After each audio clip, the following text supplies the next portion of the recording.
जय सिया राम, जय जय सिया राम।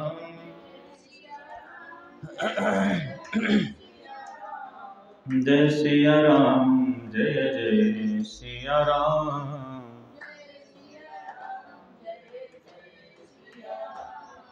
जय सिया राम, जय जय सिया राम। जय सिया राम। बोले वृंदावन बिहारी लाल की, श्री राधा कृष्ण भगवान की, उमापति महादेव की, सीता रामचंद्र भगवान की, भक्त बलवंत हनुमंत लाल की, बड़का मंगल की, श्री दक्षिणेश्वर महादेव की, भारत माता की, सद्गुरुदेव भगवान की, गौ माता की, नमः पार्वती पतये हर हर महादेव शंभो।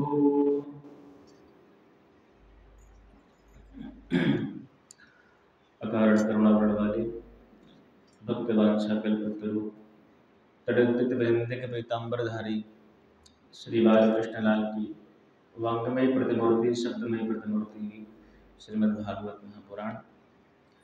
कल हम सभी लोगों ने भगवान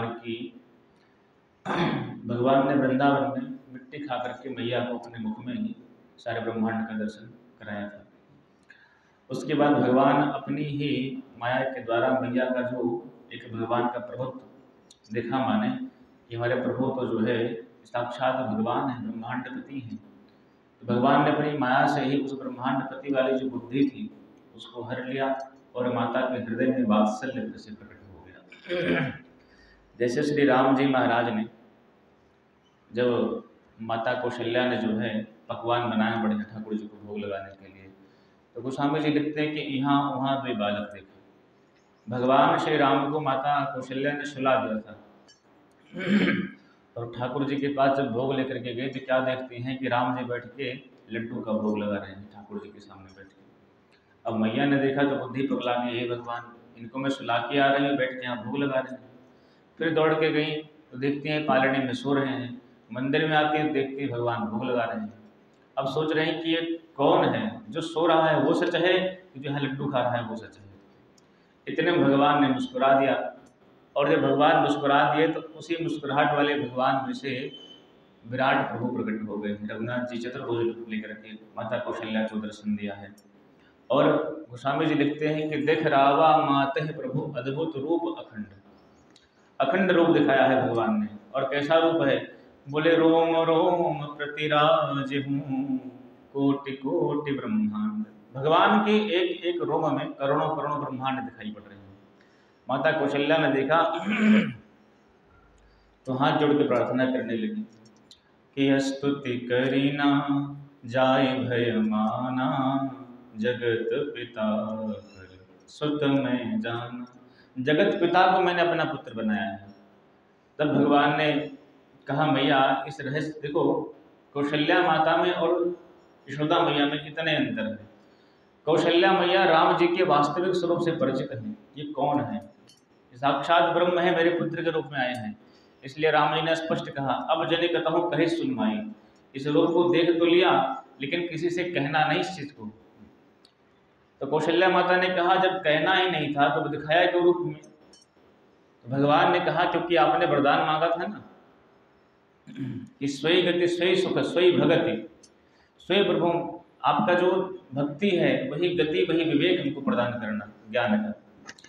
तो इसलिए मैंने आपको दिखाया है। भगवान दशरथ जी ने वरदान भगवान से क्या मांगा कि प्रभु आपके बिना मैं एक क्षण भी न रहूं।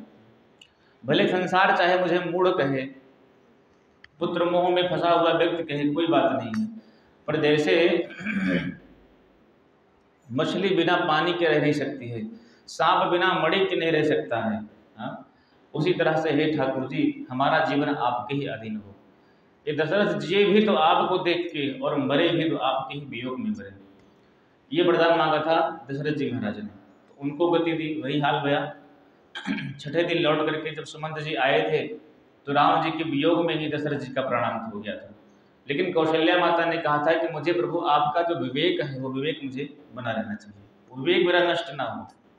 इसलिए कौशल्या माता भगवान राम के वास्तविक स्वरूप से परिचित हैं कि ये कौन है, किस लिए इन्होंने अवतार लिया है, किस लिए आए हुए हैं।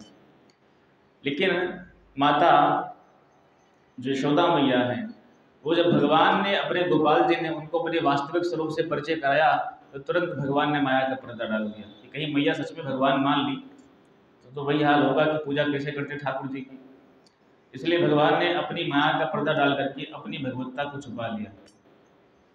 देखो, भगवान बनने में प्रेम नहीं है, भगवान बनना बड़ा कठिन नहीं है, भगवान तो बन सकते हैं, लेकिन जो भगवान श्री कृष्ण अपने जो ऐश्वर्य स्वरूप है उसको तो दिखा सकते हैं, लेकिन जो प्रेम भगवान पाने आए हैं, जिस आनंद को अपने भक्तों को देने आए हैं, वो तभी दे सकते थे जब वो उनके समान ही दिखाई पड़े। हमारे सामने कोई प्रधानमंत्री यहाँ बैठ जाए आकर के, नरेंद्र मोदी जी, तो उनसे हम लाख हमारी मित्रता हो, लेकिन हम इस तरीके से नहीं रह सकते हैं जैसे अपने घर में रहते हैं। प्रधानमंत्री आएंगे तो उनके लिए एक प्रोटोकॉल होता है ना कि उस तरीके से बैठना है, इस तरीके से उनसे बात करनी है।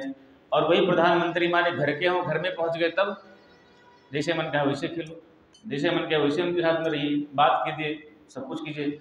पर जब समाज के सामने आते हैं, क्योंकि प्रधानमंत्री का जो ऐश्वर्य है समाज में वो ऐश्वर्य दिखाई पड़ता है, लेकिन जब प्रधानमंत्री एकांत में होते हैं, घर में होते हैं, तो वो ऐश्वर्य उनका छिपा रहता है, अपने घर में रहते हैं। क्यों? क्योंकि उनका जो वात्सल्य है, उनका जो प्रेम है, फिर वो प्रेम दिखाई पड़ता है। उसी तरह से भगवान कह रहे हैं कि गोकुल, ये साकेत, ये गोधाम, ये सब क्या है? बोले ये सब हमारे ऑफिस हैं। वैकुंठ है, साकेत है, गोलोक है, ये सब भगवान के ऑफिस हैं। यहाँ सूरज, चंद्र, इंद्र, शंकर सब लोग जाकर के भगवान को बार बार प्रणाम करते हैं, तो वहाँ भगवान के ऐश्वर्य का दर्शन होता है। लेकिन ये वृंदावन, ये अयोध्या क्या है? वो ये भगवान का घर है। इसलिए भगवान यहाँ ऐश्वर्य नहीं दिखाते हैं, यहाँ ठाकुर जी अपने भक्तों के अनुसार वैसा रूप बना के रहते हैं। तो भगवान बड़ी सुंदर समस्त ब्रजवासियों को आनंद दे रहे हैं। एक दिन की बात, दीपावली का समय था, यशोदा मैया ने कि एकदा गृहदासीषु यशोदानंद गेहिनी कर्मांतर नियुक्तासु निर्ममंथ स्वयं दधि यानि यानि ह गीतानि तद्बाल चरितानि च दधि निर्ममंथने काले स्मरन्ति तान्यगायत। माता यशोदा जो हैं भगवान श्री कृष्ण को सुला दी हैं पालने में। ठाकुर जी सो रहे हैं और मैया अपने हाथों से दही मथ रही हैं, अपने हाथों से माता यशोदा दही मथ रही हैं। अच्छा, मनसा वाचा कर्मणा भक्त जब तीनों तरह से भगवान का चिंतन करने लगता है तो फिर ठाकुर जी अपना साकेत, अपना वैकुंठ छोड़ करके उस भक्त के पास में आ ही जाते हैं। और यशोदा मैया हाथ से दही मथ रही हैं, मन से कृष्ण कन्हैया का चिंतन कर रही हैं और वाणी से लाला के गुण गा रही हैं, जो भगवान लीलाएं करी हैं, भगवान के नाम को गा रही हैं। तो तीनों प्रकार की सेवा हो रही है। कर्म से दही मथ रही हैं, मन से भगवान का चिंतन कर रही हैं और वाणी से ठाकुर जी के नाम का स्मरण कर रही हैं। तो भगवान श्री हरि, भगवान श्री कृष्ण उठे हैं, घुंघराले बाल लेकर के, मोटा मोटा काजल मैया लगाते थे। तो भगवान जब सो के उठे तो ऐसे ऐसे कर लेते पूरा काजल, कोई आँख भर में ऐसे जगन्नाथ भगवान की तरह बड़ी बड़ी आँखें महाराज हो जाए, काली काली। आए मैया के पास में और जो मथानी थी दही मथने वाली, उसको पकड़ के खड़े हो गए। बोले मैया मुझे भूख लगी है, मुझे भोजन दो। मैया ने कहा लाला अभी भोजन तो बना नहीं है, और माखन भी अभी देखो मैं मार ही रही हूँ दही, तो माखन भी नहीं निकला है, मैं बहुत भूख लगी है, आओ मेरे स्तन का पान कर लो। तो मैया भगवान को लिटा करके अपनी गोद में स्तन का पान करवा रही हैं, दूध पिला रही हैं। तो भगवान श्री कृष्ण जो है सोचते सोचते बोले कि मैया एक बात पूछूं तुमसे। बोले हाँ लाला पूछ, एक ने 10 पूछ ले।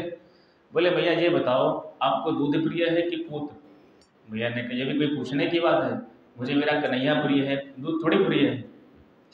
इतनी बात चल ही रहे थे कि एक दासी आई और उसने कहा भैया आपका आग पर रखा हुआ जो दूध है वो उफन गया। अब मैया ने कन्हैया को पटका नीचे, तुरंत भागी दूध पकड़ने के लिए। भगवान को गुस्सा लग गया कि अभी कह रहे थे कि दूध प्रिय है और दूध का नाम है, तुरंत भाग नहीं छोड़ के। भगवान को गुस्सा लगे, जितने भी माट मटका रखे थे जो है उस सबको धमाधम तोड़ डाला महाराज। पूरे आंगन में एकदम दूध दही माखन की कीच मच गई है।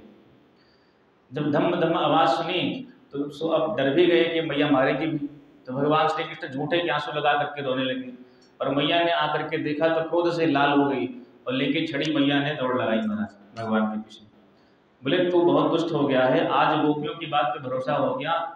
मैं सोचती थी कि लोग झूठ बोलती हैं, लेकिन आज पता लग रहा है कि सच में तू बहुत उद्यमी हो गया है, और तुझे भी दंड नहीं दूंगी तो तू ऐसे ही आगे मनमड़ हो जाएगा। अब आगे भगवान, पीछे मैया दंड लेके भाग रही है। सुखदेव बाबा कहते हैं, परीक्षित कर लो ऐसे ब्रह्म का दर्शन, जिस ब्रह्म के डर से काल भी कांपता है, आज वो ब्रह्म मैया के छड़ी के डर से भाग रहा है।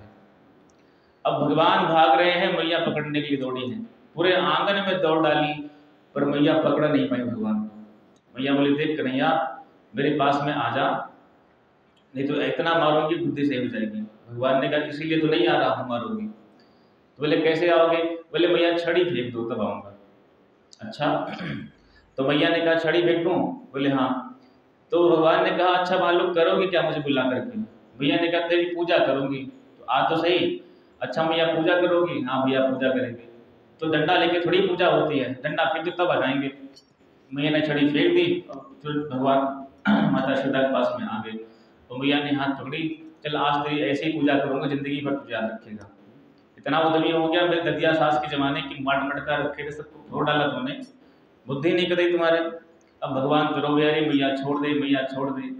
अब सोची कि बहुत दंड दूंगी तो लाला जो है बिगड़ जाएंगे, भाग जाएगा कहीं कन्हैया, तो क्या करें? बोले कुछ भी हो कुछ ना कुछ तो दंड दूंगी ही, चाहे थोड़ा मोड़ा ही दो। तो ऊखल होते महाराज, उस ऊखल से ही भगवान को जो है रस्सी ला करके घर से बांधने का प्रयास करने लगे। इतनी पतली भगवान की कमर, सारे घर की रस्सी प्रयोग कर डाली, एक एक रस्सी महाराज लगा दी, लेकिन हमेशा 2 अंगुल छूटा पड़ जाए। जब देखिए तब 2 अंगुल कम ही पड़ता था।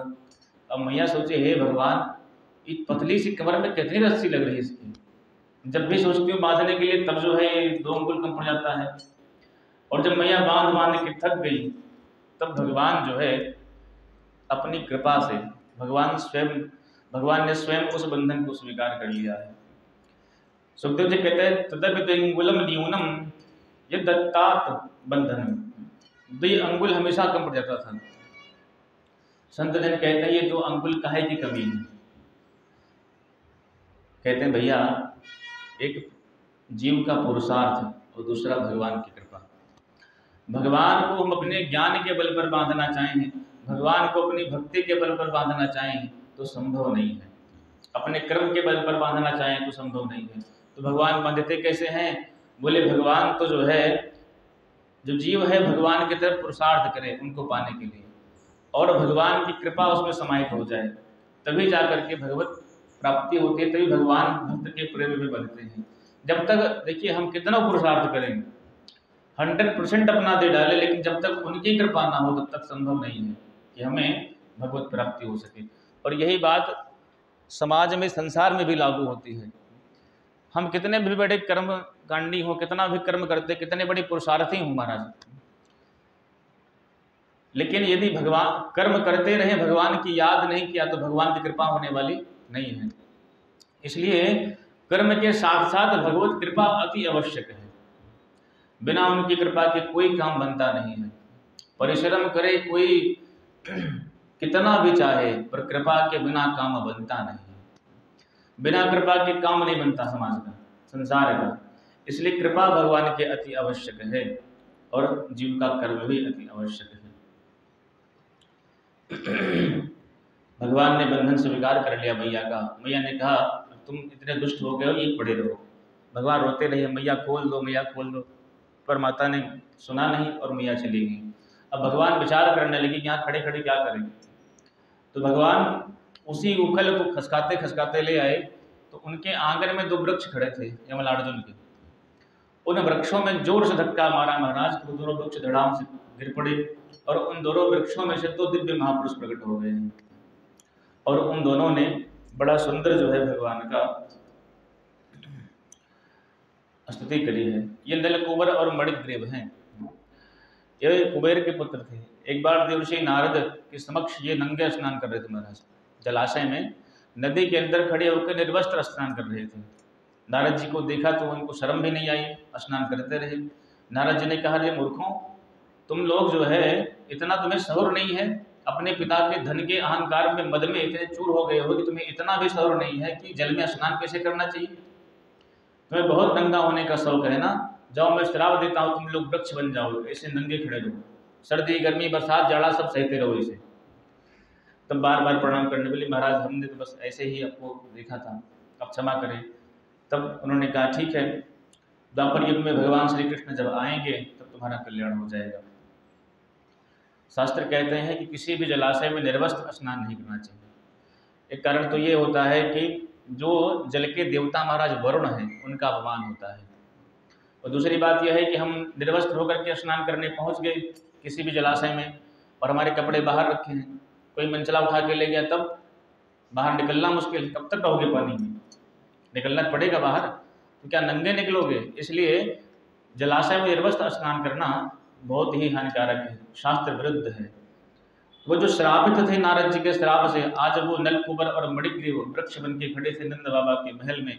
आज भगवान की कृपा से वो दोनों जो वृक्ष जब गिरे तो वो दोनों दिव्य महापुरुष प्रकट हो गए हैं और बड़ी सुंदर भगवान की स्तुति गाई है कि वाणी गुणानुकथने श्रवणो कथायां हस्तौ च कर्म सुमनस्तव पादयोर्नः स्मृत्यां शिरस्तव निवास जगत प्रणामे दृष्टि शतां दर्शनेस्तु भवतनूनां। कहते हैं, हे प्रभु, वाणी गुणानुकथने, मैं अपनी इस वाणी से आपके ही गुणों को गाता रहूं, और श्रवणो कथायां, इन कानों से आपकी कथा को सुनता रहूं। और क्या करें? हस्तौ च कर्म, इन हाथों से आपके चरण कमलों की सेवा करते रहे, आपकी सेवा करते रहे। हस्तौ च कर्म सुमनस्तव पादयोर्नः, और इस मन से आपके ही चरण कमलों का चिंतन करते रहे। स्मृत्या शिरस तव निवास जगत प्रणामे, और इस संसार को आपका स्वरूप मान करके प्रत्येक जीव को हम बारंबार प्रणाम करते रहे। श्री राम में सब जग जानी, करहु प्रणाम जोर जुग पानी, बारंबार आपकी कृपा से उसको प्रणाम करते रहे। ऐसे आप हमको वरदान दीजिए। देखो, बड़ा सुंदर बात मांगी है कि जितनी इंद्रियां हमारी हैं, वो चाहे शरीर हो, चाहे मन हो, चाहे बुद्धि हो, चित्त अहंकार, सब भगवान श्री हरि के चरणों में ही अभिषिक्त होने के लिए नलकुबर और मणिग्रीव ने मांगा है। बड़ा सुंदर जब मांगा तो भगवान ने उनको वरदान दिया और आखिरकार भगवान ने उनको उनके धाम के लिए प्रस्थान किया है। जब जोर से आवाज भया वृक्ष के गिरने का, नंद बाबा भाग करके आए हैं और बोली, भाई अब हम इस गोकुल में रहने वाले नहीं हैं। जब से कन्हैया इस गोकुल में पैदा हुआ है तब से कुछ ना कुछ संकट आता ही रहता है। कभी कोई दैत्य मारने आता है तो कभी कोई दैत्य मारने आता है, तो क्या करें? बोले, जहाँ हमारे गोपाल प्रसन्न रहेंगे वही हम चलेंगे। तो महाराज कहाँ पर चलें? तब कहते हैं कि नंद बाबा के एक छोटे भाई हैं उपनंद, उन्होंने कहा, भैया एक स्थान बड़ा सुंदर है। कौन सा है? बोले, वनम वृंदावनम नाम वसव्यम नवकाननम गोप गोपी गवान सेव्याम पुण्यादि तृणवीरुधम। वृंदावन रूपी बढ़िया वन है, जो जहाँ तुलसी के वृक्ष बढ़िया लगे हुए हैं, उस वृंदावन में चलते हैं। बड़ा सुंदर गोवर्धन नाथ की तलेठी है, वहाँ चलते हैं, वहाँ बढ़िया रक्षा होगी, वहाँ रहेंगे। बोले, ठीक है। सब लोग बैलगाड़ी पर लाद लाद करके सारे सामान, अपने बैल, अपने गाय सब लेकर के आ गए हैं वृंदावन में। वृंदावन की हरियाली को देखा है, वृंदावन के सुंदर प्रकृति को देखा है, तो भगवान श्री कृष्ण और बलराम जी के मन में बड़ा प्रसन्नता हुई। ये बड़ी सुंदर स्थान है और भगवान वहीं रहने लगे हैं। संत जंतु कहते हैं कि वृंदावनम गोवर्धनम यमुना कुलिनानि च भिक्षासेदुत्तमा प्रीति राम माधव यो नृप। वृंदावन में ही कि भूमि को देख करके लक्ष्मण राम जी अर्थात बलराम जी को और भगवान श्री कृष्ण को बड़ी प्रसन्नता भई कि बहुत सुंदर और दिव्य भूमि है। आइए मानसिक रूप से हम भी वृंदावन चल लें 2 मिनट के लिए, उसके बाद कथा में चलते हैं आगे। कि चलो मन वृंदावन की ओर, चलो मन चलो मन वृंदावन की ओर, चलो मन वृंदावन की ओर, चलो मन वृंदावन की ओर, चलो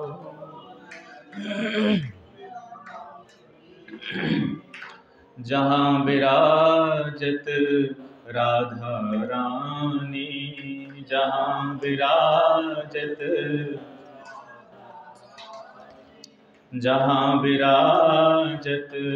राधिका रानी, जहाँ विराजत नटवर नंद किशोर, नटवर नंद किशोर, चलो मन वृंदावन की ओर, चलो मन। बोले वृंदावन बिहारी लाल की जय। भगवान वृंदावन आ गए हैं, बड़ी सुंदर भूमि है वृंदावन, जहाँ गोवर्धन जी नाथ जी हैं, यमुना पुलिन है, बड़ा सुंदर स्थान देखा, सब लोग रहने लगे। भगवान श्री कृष्ण ने थोड़े बड़े हो गए तो भगवान ने कहा मैया अब हम गैया चराने जाएंगे। भैया ने कहा लाला अपना बुधोना आता नहीं है, तुम गाय चराओगे? तो भगवान का मुँह लटक गया।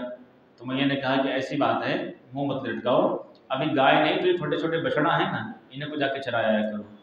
तो भगवान प्रसन्न हो गए, बोले ठीक है।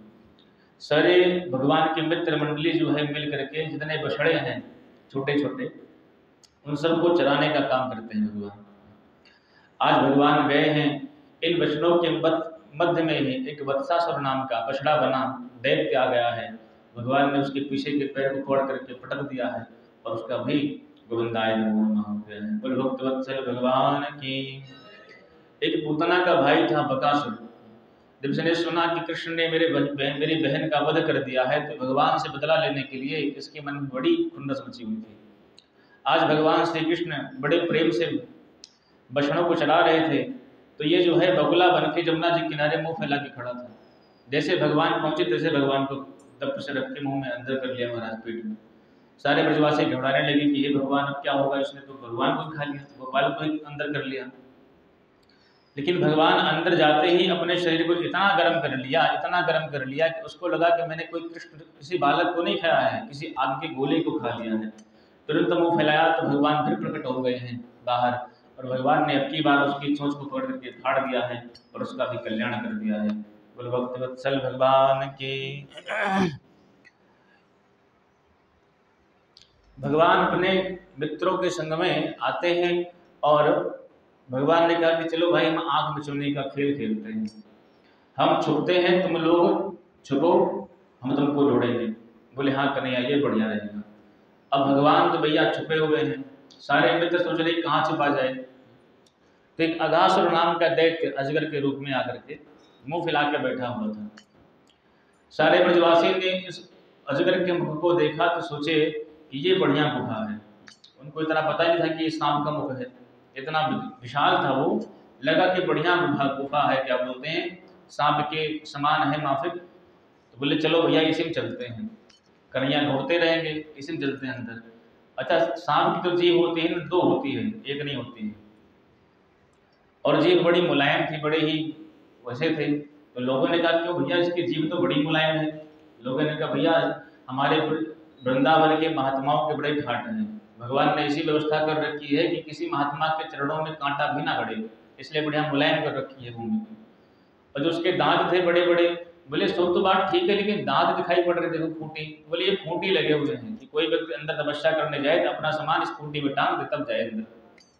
सब लोग आपस में प्रश्न करते हैं और आपस में ही उत्तर दे देते हैं। सभी लोग अंदर बढ़ते जा रहे हैं। बोले भाई गुफा तो बड़ी गहरी है। जब भगवान श्री कृष्ण ने देखा तो विचार किया कि ये लोग, भगवान देखते पहचान के राक्षस है, कोई गुफा नहीं है। भगवान ने बहुत मना किया कि अरे भैया ब्रजवासियों सुनो सुनो, वो कोई गुफा नहीं राक्षस है। लेकिन एक व्यक्ति कह रहा है कि क्यों भैया, हमें तो बड़ा डर लग रहा है, कहीं यदि बगुला की तरह जो है कोई राक्षस निकला तो क्या करेंगे।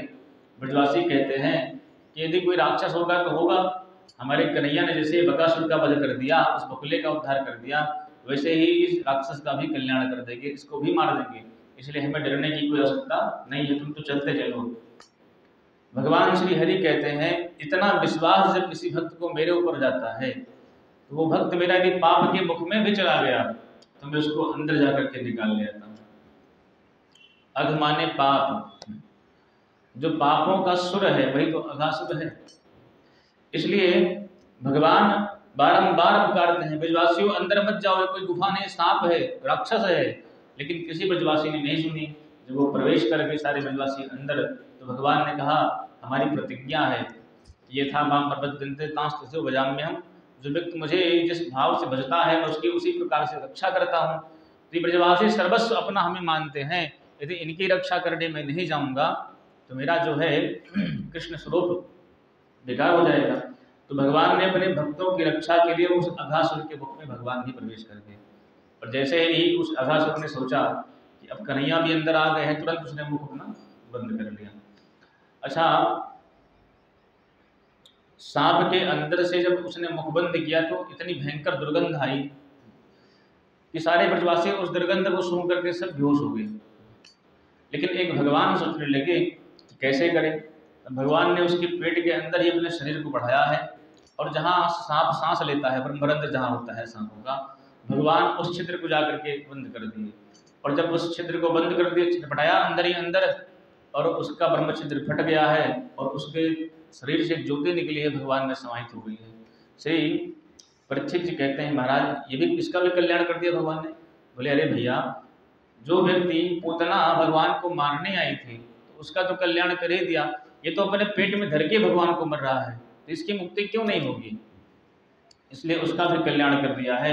लेकिन सुखदेव जी कहते हैं परीक्षित, आश्चर्य की बात यह है कि आज भगवान ने अघासुर को मारा है और 1 साल के बाद ब्रजवासियों ने कहा कि भैया आज तेरे कन्हैया ने अघासुर को मार दिया। परीक्षित ने प्रश्न किया, बोले महाराज मारा आज तो 1 साल बाद कहें बताइए। तब कहते हैं भैया कि भगवान अपने मित्रों के संग में नित्य नई लीला करते रहते हैं। भगवान ने जब अघासुर के पेट से बाहर निकले ब्रजवासी, तो सब लोग भूख के मारे परेशान हो गए थे। बोले कन्हैया बड़ी भूख लगी भैया, बहुत जोर की, चलो भोजन करते हैं। बोले हाँ हाँ चलो। सब लोग अपने घर से कलेवा लेके आए हो? बोले हाँ सब लोग लाए हैं। अच्छा, भोजन जो है वो सब लोगों ने बाहर पेड़ पर टांग दिया था, अघासुर के पेट में भोजन नहीं किया था। सभी लोग मिल करके भगवान ने कहा कि देखो तुम सभी लोग कल जो है अपने घर से कुछ ना कुछ लेकर के आना, मैं तुम सबके घर का कल जो है भोजन करूंगा, भोग लगाऊंगा। अब सारे ब्रजवासी बड़े प्रसन्न होकर के अपनी मैया से कहते हैं मैया कल कन्हैया हमारे घर का भोजन करेगा, इसलिए खूब सुंदर सुंदर चीज़ बनाओ, पकवान बनाओ, मिष्ठान बनाओ, जो घर में अच्छा है वो बनाओ, अपने गोपाल को मुझे खिलाना है। लेकिन एक भगवान का मित्र है श्री रामा, बहुत गरीब है, ब्राह्मण है, 2 वक्त की रोटी भी बड़ी नसीब मुश्किल से मिलती है। श्री रामा ने अपनी माँ से कहा भैया आज गोपाल हमारे घर का भोजन मांगा है, कुछ घर में है दे दो ताकि हम अपने कन्हैया को खिला देंगे। तो श्री रामा की मैया ने कहा बेटा 3 दिन की खट्टी कढ़ी रखी है, घर में कुछ है ही नहीं तो क्या बनाए। तो भगवान श्री रामा ने कहा मैया तुम उसी को दो, खट्टी कढ़ी ही दो।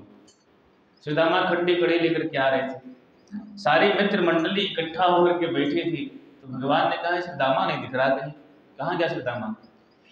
श्री दामा उस कढ़ी को लेके आ रहे थे तो मन ही मन विचार कर रहे हैं कि कन्हैया 3 दिन की खट्टी कढ़ी कैसे सह पड़ेंगे, माखन मिश्री खाने वाले, रोज 56 भोग का प्रसाद खाते हैं और ये खट्टी कढ़ी कैसे खा सकते हैं, ये तो हम लोग गरीब लोगों का भोजन है, भगवान का भोजन थोड़ी है। तो बोले फिर विचार किया कि सारी कड़ी मैं स्वयं पी लूंगा, मैं कुछ दूंगा ही नहीं। मैं कह दूंगा कन्हैया मेरे घर में कुछ है नहीं भैया, जब होगी तो लेके आएंगे। और एक झाड़ी के किनारे बैठ करके सुदामा ने सारी कढ़ी को गट गट गट गट करके सारा कढ़ी पी लिया। अच्छा, जल्दी जल्दी कोई चीज़ पीते हैं तो वो पूरा मुंह में जाती थोड़ी है, इधर से चुई इधर से निकल गई। तो भगवान ने सुना कि भाई ये आवाज़ काहे क्या रही है। जब व्यक्ति तेज तेज से पीता है कोई चीज़, आप लोग देखो कभी गला ऊपर करके पीछे जो है ये आवाज़ आती है। तो जब आवाज़ आ रही थी सुदामा पी रहे थे, तो भगवान ने कहा किसी चीज़ की आवाज़ आ रही है, ध्यान लगाओ कहाँ है कहाँ है। तो देखते क्या है कि झाड़ी के अंदर बैठ के सुदामा जी कढ़ी पी रहे हैं। अच्छा, सुदामा जी ने सारी कढ़ी जो है पी डाली। बोले क्यों रे सुदामा, तुझसे मैंने कढ़ी मंगाई थी, कुछ कहा था घर से लेके आने के लिए, पर तूने लाया नहीं।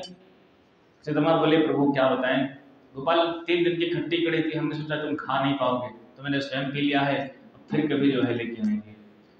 अब जब इस तरह से उसने दीनवत वचन कहे सुदामा ने, तो भगवान को बड़ा करुणा आई। भगवान ने बोले तुम्हारे बगल में गालों पर जो लगे हैं ना, इतना मेरे लिए पर्याप्त है। आज भगवान सुदामा के गालों पर अपनी जीभ लगा लगा करके उस कढ़ी को चाटते रहे। करे अरे सुदामा, तुमने ये कैसे सोचा जो है कि जो है ये खट्टी कढ़ी मेरे मतलब की नहीं है। बोले वैसे तो भक्त जो है भगवान को भूख लगाते हैं, पर आज ही मेरा नसीब है कि भक्त की जोहर खाने को मुझे मिलेगी। भगवान ने जीभ लगा करके सुदामा के मुख पे लगी हुई सारी कढ़ी चाट चाट के भगवान खा लिए। सुदामा की तो नेत्रों से आंसू निकल रहे हैं कि गोपाल इतनी करुणा, हमारे अंदर तो कुछ है नहीं प्रभु, हम क्या दे सकते हैं आपको। और भगवान ने बड़े प्रेम से सुदामा की सारी कढ़ी को खा लिया है। सुदामा बैठे बैठे रो रहे हैं। बोले भगवान आप तो ब्राह्मण देव हैं, ब्राह्मण के ऊपर करुणा तो आप करते ही हो, पर ऐसी कृपा करोगे ये हम सोचे नहीं थे। अब बोले चलो सब लोग मिलके भोजन करते हैं। अब एक बढ़िया गोल कार बना लिया है, गोल गोल, बीच में कन्हैया, बाकी सारे मित्र जो है एक गोलाकार बना करके बैठ गए हैं।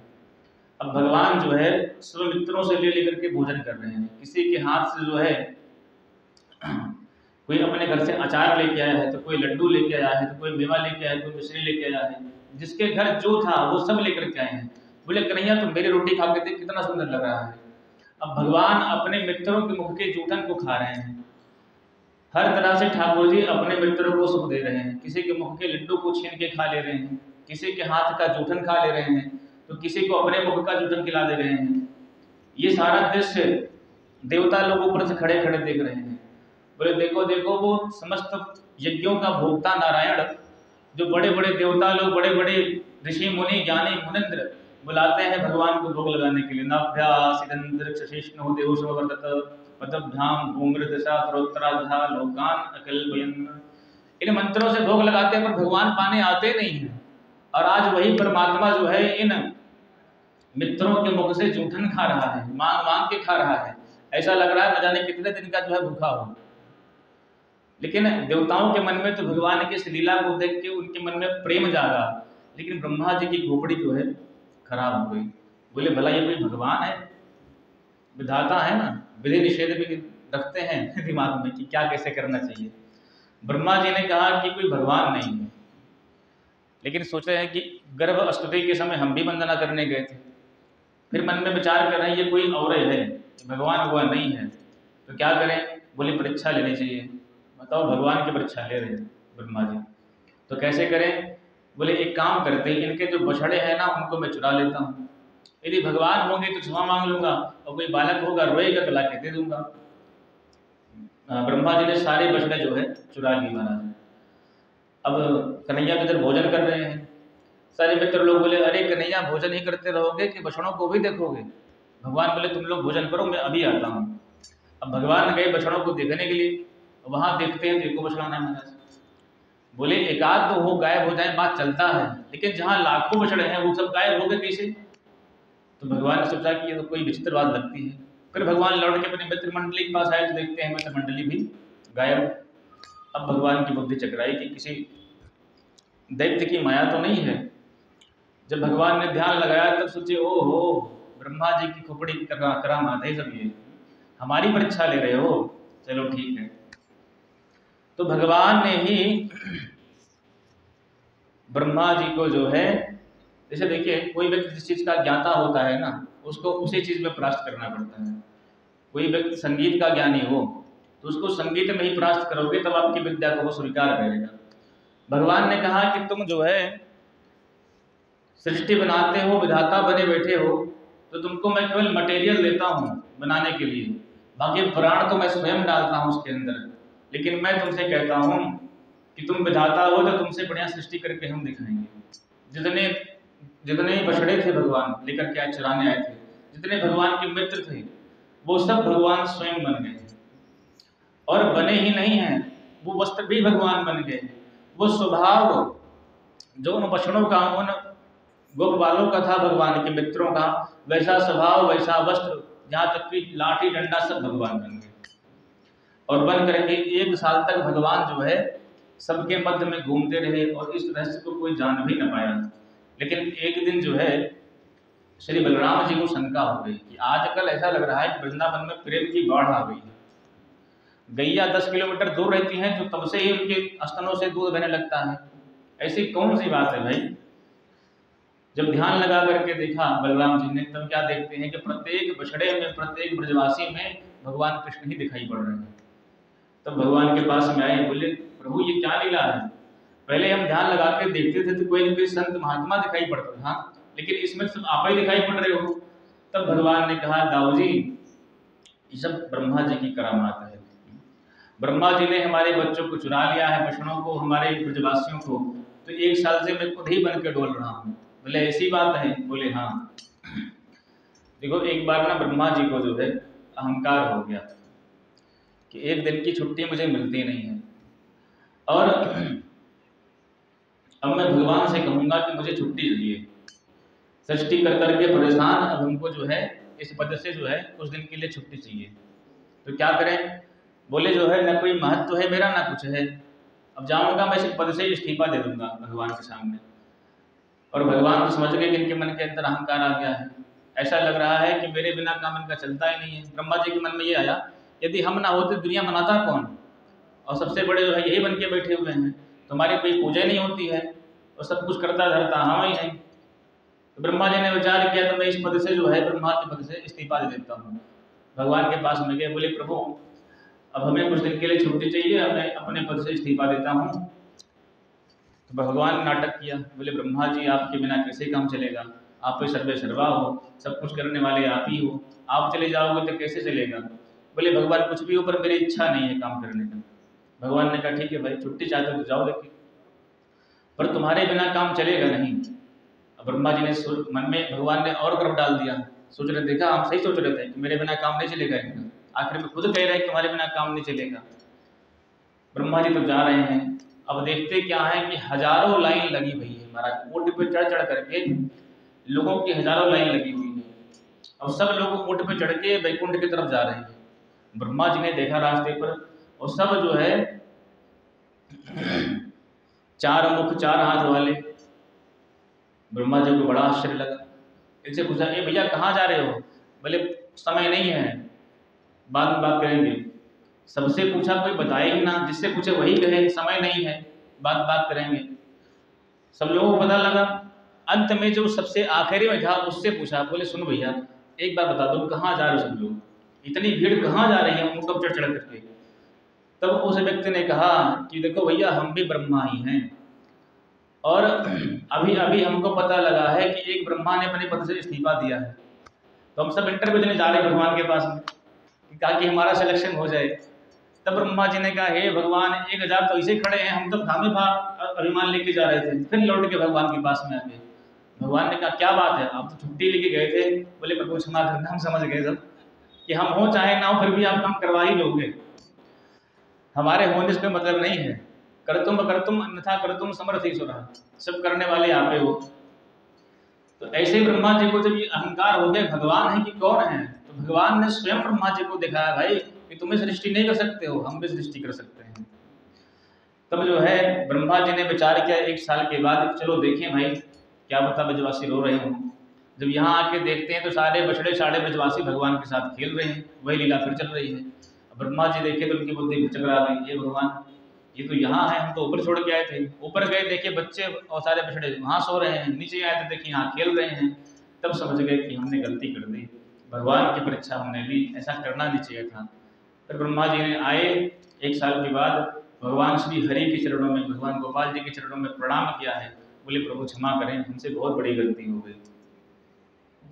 लेकिन भगवान ने एक शब्द ब्रह्मा जी से कुछ बोला नहीं है। तो ब्रह्मा जी आए हैं, 40 श्लोकों में चारों मुखों से स्तुति करिए महाराज। कहते हैं कि नौमीड्यते भ्रवपुषे तडिदम्बराय गुंजावतंस परिचिपिच्छल सन्मुखाय वन्यस्त्रजे कवलवेत्र विषाण वेणु लक्ष्मश्रिये मृदुपते पशुपांगजाय। हे प्रभु, आपका यह श्याम सुंदर विग्रह कैसा है, जैसे आकाश सांवले कलर का है, नीलमणि है, पर इस आकाश का जैसे कोई पार नहीं पा सकता है। संसार में कोई कह सकता है कि आकाश यहाँ से शुरू गया है और यहाँ खत्म हो रहा है, जितना देखो वहां तक आकाश ही दिखाई पड़ता है, नीला नीला। उसी तरह से कह रहे हैं कि ब्रह्मा जी कि हे प्रभु, आपका जिस प्रकार आकाश अनंत है, वैसे आपकी लीला अनंत है, आपका स्वरूप अनंत है, आपकी कथा अनंत है, इसलिए हमें क्षमा करें प्रभु। अब कह रहे हैं ब्रह्मा जी कि प्रभु, एक बात ब्रह्मा जी ने बड़ी सुंदर कही। बोले भगवान, जैसे एक गर्भवती माता होती है, तो जब बच्चा गर्भ में होता है, थोड़ा बच्चा बड़ा हो गया, 8-9 महीने का गर्भाशय में होने वाला होता है, तो वही बच्चा माँ के पेट में लात भी मारता है। जब अंदर रहता है, चलता है, तो माँ को उस लात से पीड़ा भी होती है, पर एक अंतर्मन में प्रसन्नता होती है कि मेरा बेटा देखो मेरे पेट में चल रहा है, स्वस्थ है, अच्छा खेल रहा है, कूद रहा है।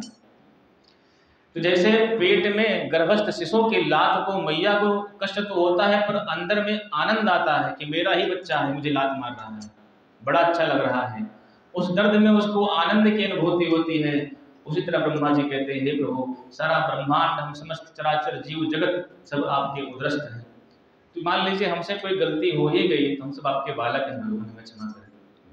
आखिर भाई हम हैं तो अबोध बालक ही, आपके समान तो बन नहीं सकते हैं।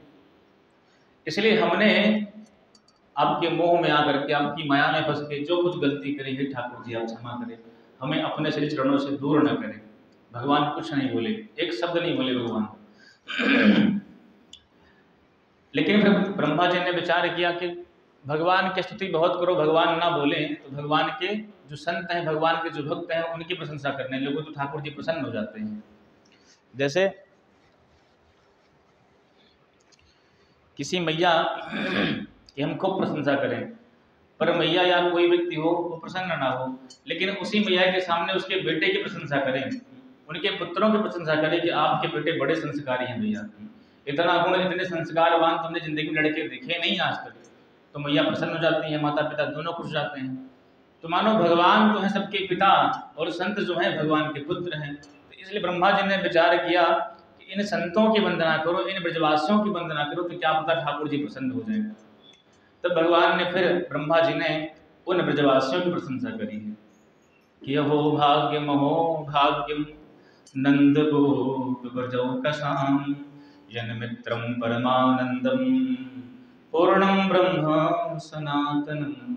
अहो भाग्य, अहो भाग्य। हे प्रभु, मैं तो इन ब्रजवासियों के मैं अहो भाग्य मानता हूँ। क्यों? इनके कौन से भाग्य हैं? बोले पूर्णम ब्रह्म सनातनम, जो पूर्ण ब्रह्म परमात्मा है, जिसके लिए बड़े बड़े ऋषि मुनि महात्मा जिसके दर्शन के लिए लाइन लगाते हैं, वही ब्रजवासी इस कन्हैया से कहते हैं, जब भगवान खेलते खेलते हार गए तो ब्रजवासी कहते हैं, चल कन्हैया घोड़ा बन, तेरे ऊपर मुझे चल के चलना है। तो भगवान अपने भक्तों के वश में होकर के घोड़ा बनते हैं, गधा खच्चर सब बन जाते हैं। किस लिए बनते हैं? बोले ब्रजवासियों के प्रेम में आके बनते हैं। प्रेम है तो भगवान सर्वस्व स्वीकार करने के लिए स्वीकार है। लेकिन भगवान फिर भी कुछ नहीं बोले हैं। तब ब्रह्मा जी कहते हैं, हे प्रभु, हम तो ये कहते हैं कि कर जोरे ब्रह्मा खड़े, सुनहु नंद के लाल, देहु ब्रह्म पद और को, हम करो ब्रजबाल। कि ब्रह्मा का पद आप किसी और को दे दीजिए, हमको भी ब्रज का ग्वाला बना दीजिए, हमें ब्रह्मा का पद नहीं चाहिए। भगवान ने कहा क्यों? बोले प्रभु उस पद को लेने से क्या फायदा जिस पद पर बैठने के बाद में हमें हमारे ठाकुर जी के प्रति शंका उत्पन्न हो जाए, जिस पद पर बैठने के बाद में, जिस पद के अहंकार में भगवान को पहचानने वाली जो दृष्टि है वो दृष्टि ही खत्म हो जाए। इसलिए हमें वो पद चाहिए ही नहीं। हम तो चाहते हैं कि ब्रह्मा के पद को आप किसी और को दे दीजिए और हमें भी ब्रज का वाला बना दीजिए। भगवान कुछ नहीं बोले हैं। अंत में श्री ब्रह्मा जी ने क्या बोलते हैं भगवान की इत्यभिष्टाय भूमानम त्रि परिक्रम्य पादयो नत्वाभिष्टम जगद्धाता सुधामं प्रत्यपद्यत। देखो भगवान की ब्रह्मा जी जो है 3 परिक्रमा करके भाग गए। शास्त्र में विधान है कि किस देवता की कितनी परिक्रमा करनी चाहिए। भगवान सीताराम का मंदिर हो, राधे कृष्ण का मंदिर हो, नारायण का मंदिर हो, लक्ष्मी नारायण का, तो इनकी 4 परिक्रमा करनी चाहिए। दुर्गा जी का मंदिर हो तो उनकी 1 परिक्रमा करनी चाहिए।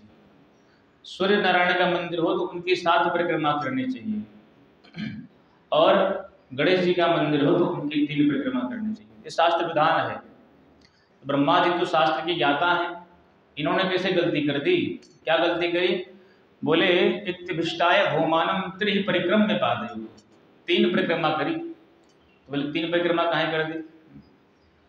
बोले भाई जब कोई हमारा हमसे बड़ा ऑफिसर नाराज होता है तो विचार यही करते जल्दी जल्दी फुर्सत मिले इससे, जितनी जल्दी इसके सामने से हटेंगे उतने हम सेफ रहेंगे। इसलिए ब्रह्मा जी और घबरा करके जो है 3 परिक्रमा देके भाग गए। दूसरा भाव यह है, एक संत देते हैं कि ब्रह्मा जी ने नमस्कार 3 बार किया भगवान को और परिक्रमा 4 बार करी है। इस तरह से ब्रह्मा जी प्रणाम करके चले गए, पर भगवान एक शब्द नहीं बोले ब्रह्मा जी से।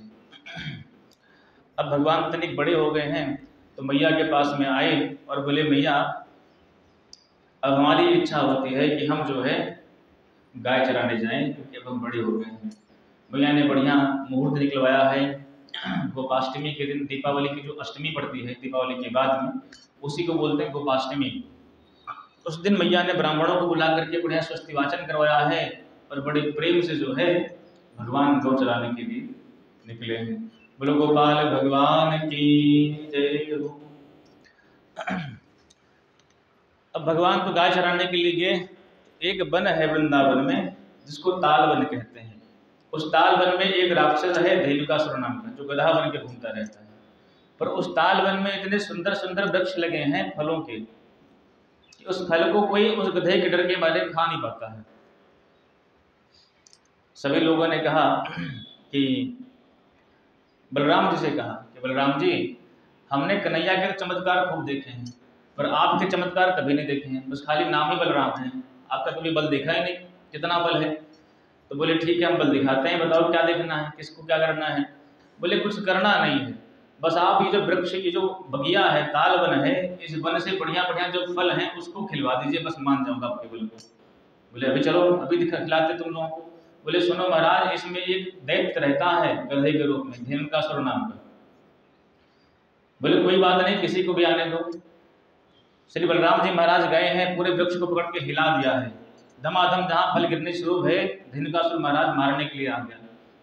बलराम जी से बड़ी लड़ाई करी है। अंत में बलराम जी महाराज ने उसके दोनों पीछे की लात को पकड़ करके घुमा के पटक के मारा, उसका भी देह से आराम हो गया।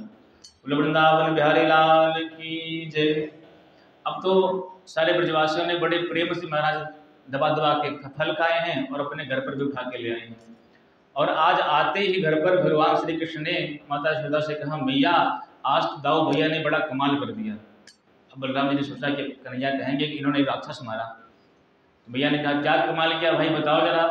भगवान ने कहा मैया आज दाऊ दादा ने एक बड़ो भारी गधा मार दिया, राक्षस नहीं मारा गधा मार दिया। अब सारे जो ब्रजवासी सब खिलखिला के हंस गए, मैया भी हंस गई। तो भगवान श्री बलराम जी कहते देख मैया मैंने इतना बड़ा राक्षस मारा है, इन सबको सुंदर सुंदर फल खिलाए और ये लोग कहते हैं गधे को मारा है। तो भगवान यशोदा माता समझाती है कि देख दाऊ तू परेशान मत हुआ कर, ये तेरा छोटा भाई है ना बड़ा नटखट है, छेड़ता है तो सबको छेड़ता रहता है, इसकी बात को तो मन पर ना लिया कर। दाऊ जी ने कहा भैया आज से इनकी पार्टी अलग हमारी पार्टी अलग, जहाँ ये जाएंगे वहाँ हम नहीं जाएंगे, जहाँ हम जाएंगे जहाँ ये नहीं जाएंगे। बोले ठीक है भाई, ऐसी बात है तो सही है। अब भगवान श्री कृष्ण चाहते ही यही थे कि दाऊद जी जो है अलग हो जाए हमसे। क्यों चाहते थे अलग होने के लिए?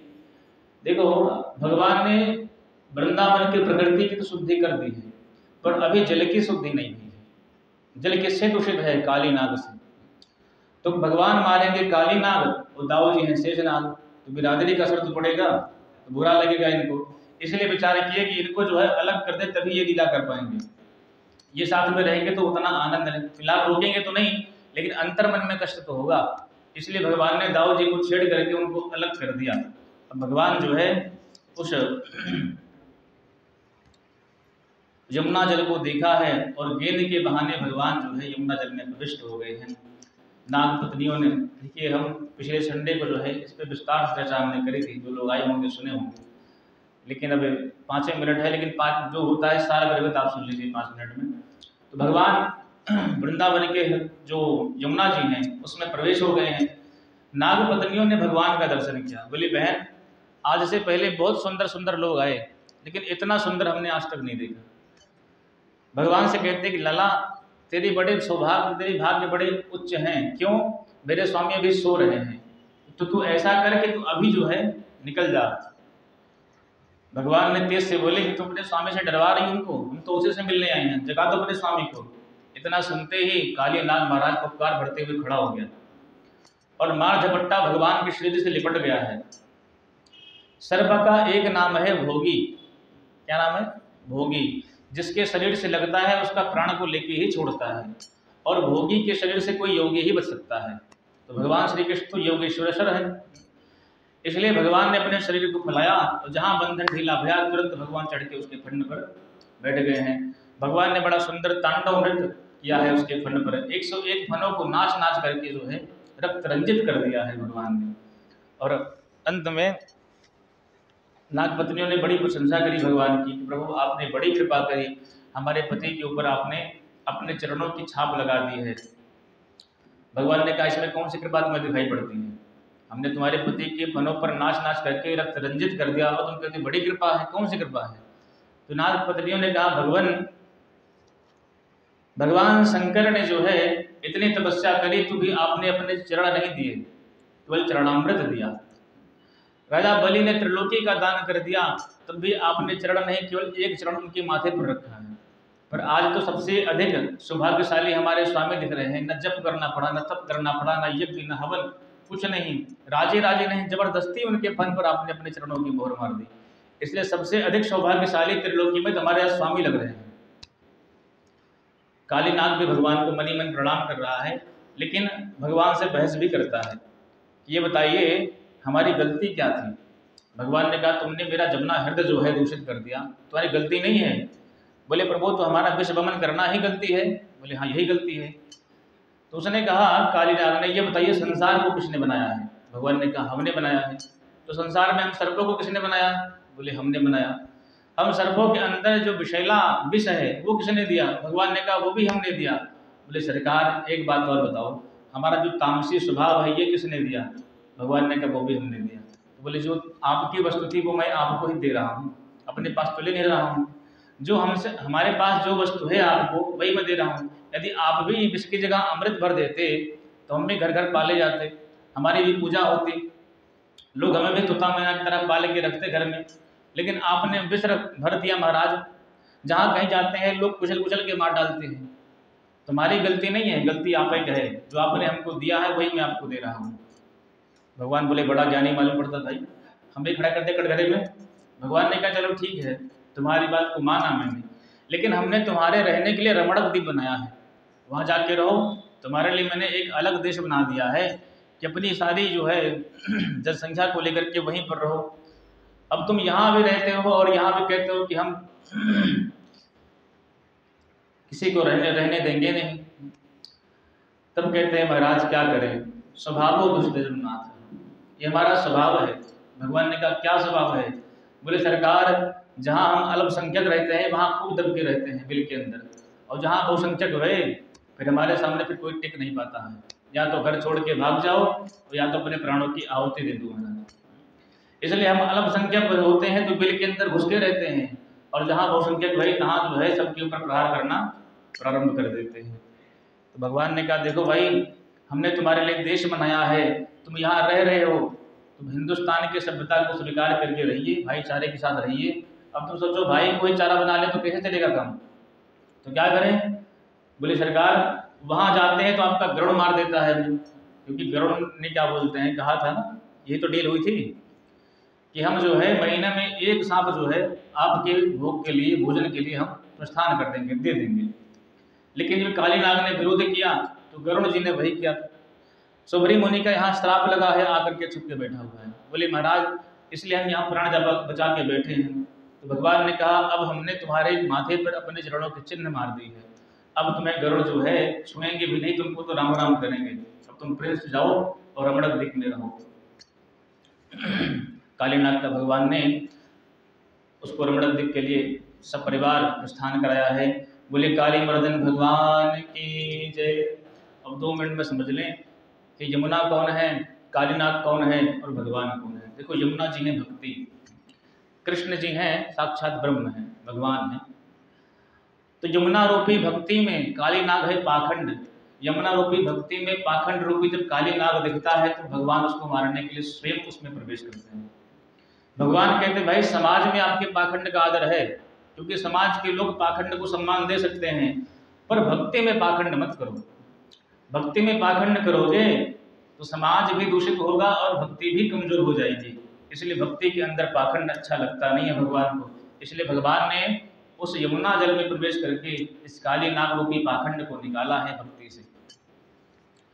हम जैसा दिखते हैं समाज में, वैसा यदि हम एकांत में रहते हैं तो वो भक्ति है, हम शुद्ध व्यक्ति हैं। लेकिन समाज में तो हम खूब शब्द दिखाई पड़ते हैं, लेकिन एकांत में यदि हमारा जीवन वैसा नहीं है, जो हम समाज में दिखते हैं वही पाखंड है। इसलिए भगवान कहते हैं निर्मल मन जन सो मही पावा, मोह कपट छल छिद्र न भावा। तो जो कपट और छल छिद्र है यही पाखंड है, ये भगवान को प्रिय लगता नहीं है। और कालीनाग आकर के इस भक्ति रूपी यमुना में रहता था, भगवान ने आखिरकार आज उसका भी कल्याण कर दिया, उसको भी यहाँ से भगा दिया है। बोले भक्त वत्सल भगवान की, वृंदावन बिहारी लाल की। कथा तो बहुत है भैया, अब सायं सत्र में कथा तो होगी नहीं, कल होगी सुबह। तो कल जो है जहाँ तक ठाकुर जी पहुँचा दें, प्रयास करेंगे कि गोवर्धन पूजा कल सुबह के सत्र में जो है हो जाए, और सायं सत्र में जो है हम गोपी गीत में प्रवेश करेंगे। बहुत ही सुंदर और प्रसिद्ध गीत है गोपी गीत। भागवत के 12 स्कंद हैं, 12वें स्कंद में 10वां स्कंद भागवत का हृदय है, और हृदय है भागवत का 10वां स्कंद। जो गोपी गीत के 5 अध्याय हैं, ये कौन है? बोले ये भागवत के 5 प्राण हैं। जो 5 अध्याय हैं गोपी गीत के, ये 5 प्राण हैं भागवत के। और उसमें भी जो गोपी गीत मूल रूप से है वो मूल प्राण है। कोई व्यक्ति से संतजन कहते हैं कि नित्य ही गोपी गीत का कोई ठाकुर जी के समक्ष 8 बजे बाद, रात्रि में 8 बजे के बाद पाठ करे तो उसको भगवान श्री कृष्ण की अनुभूति, उसका दर्शन जरूर होता है उसके जीवन के अंतिम क्षण में। इसलिए गोपी गीत रास का फल ही यही है कि जीव के हृदय से जो लौकिक जगत की कामना है वो नष्ट हो जाएगी, और भगवान श्री कृष्ण के प्रति जो अद्भुत निश्चल प्रेम है वो प्रेम उत्पन्न हो जाएगा। ये गोपी गीत का प्रभाव है। तो जहाँ तक ले चले भगवान ले चले, हम सब बैठे हैं सवारी में, जहाँ तक पहुँचेंगे पहुँच जाएंगे, नहीं फिर आगे देखा जाएगा, ठाकुर जी की ऐसी इच्छा। 2 मिनट भगवान के नाम का कीर्तन, उसके उपरांत तो फिर आप सभी लोग प्रस्थान करें। जय सिया राम जय जय सिया राम, जय सिया राम जय सिया राम, जय सिया राम जय जय सिया राम, जय सिया राम जय सिया राम, जय जय सिया राम, जय सिया राम।